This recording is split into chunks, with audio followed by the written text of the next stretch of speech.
Trump का piece plan आया, cease fire भी हुआ, लेकिन जमीनी हालत ने फिर वही कहावत याद दिला दी, रस्सी जल गई पर बल नहीं गया। कुछ ऐसा ही हाल दिख रहा है इजराइल और हमास के बीच के इस कथित सीज फायर का, जो ट्रंप के पीस प्लान के साथ आया था लेकिन टिक नहीं सका।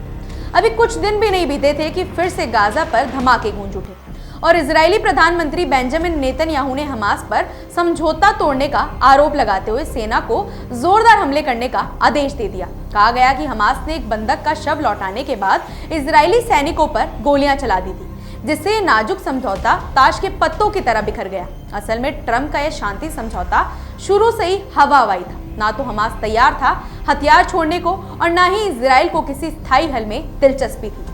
ट्रंप ने कहा था कि अगर हमास हथियार नहीं छोड़ेगा तो उसे हिंसक नतीजों का सामना करना पड़ेगा, लेकिन कोई भी पक्ष अपने स्टैंड से पीछे नहीं हटा। समझौते में तो बड़ी बड़ी बातें लिखी गई थी, जैसे बंधकों की रिहाई और सेना की वापसी, लेकिन जमीनी हकीकत कुछ और ही थी। अब बात करें अरब देशों की, तो उन्होंने भी बस दिखावे की सद्भावना दिखाई थी। सऊदी अरब, तुर्की, मिस्र और यूएई ने ट्रंप के प्लान को ऊपर से तो सराहा था, लेकिन अंदर ही अंदर हर किसी के अपने राजनीतिक मतलब थे।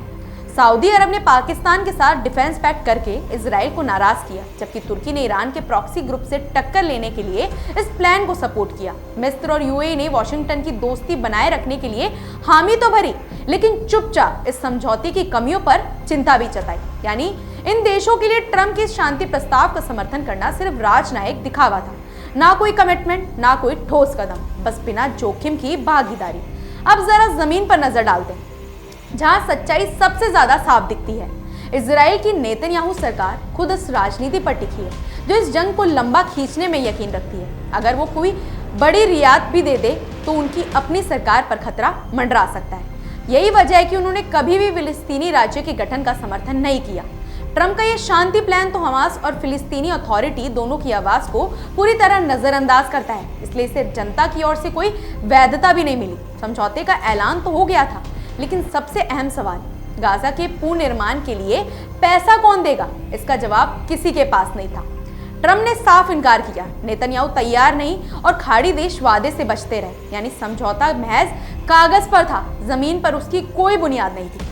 कुछ दिन पहले जैनिन के पास इजरायली सेना ने कई फिलिस्तीनियों को मार गिराया था, जिससे लोगों के बीच गुस्सा और अविश्वास बढ़ता चला गया। सबसे दिलचस्प मोड़ तो तब आया जब ट्रंप के शांति प्लान में इंटरनेशनल स्टेबलाइजेशन फोर्स (ISF) का प्रस्ताव रखा गया। यानी गाजा में अंतर्राष्ट्रीय सैनिक तैनात किए जाएं तो शांति बनाए रखे, पर हमास ने इसे सिरे से खारिज कर दिया। उनका कहना था कि यह फिलिस्तीनी संप्रभुता का उल्लंघन है और उनके संगठन को कमजोर करने की चाल भी है।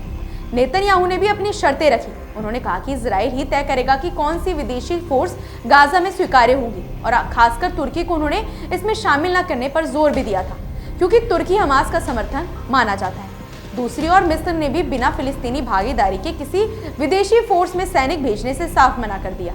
जॉर्डन के किंग अब्दुल्ला ने भी बड़ी सटीक बात कही, अगर शांति बनाए रखना है तो लोकल पुलिस फोर्स को ट्रेन किया जाए, लेकिन अगर हथियार लेकर गाजा में पेट्रोलिंग करनी है तो कोई भी देश इसमें शामिल नहीं होगा। यानी हर देश अपने हित देख रहा है, असली शांति किसी की प्राथमिकता नहीं। तो साफ है कि ट्रंप का पीस प्लान असल में पीस कम और पॉलिटिक्स ज्यादा था।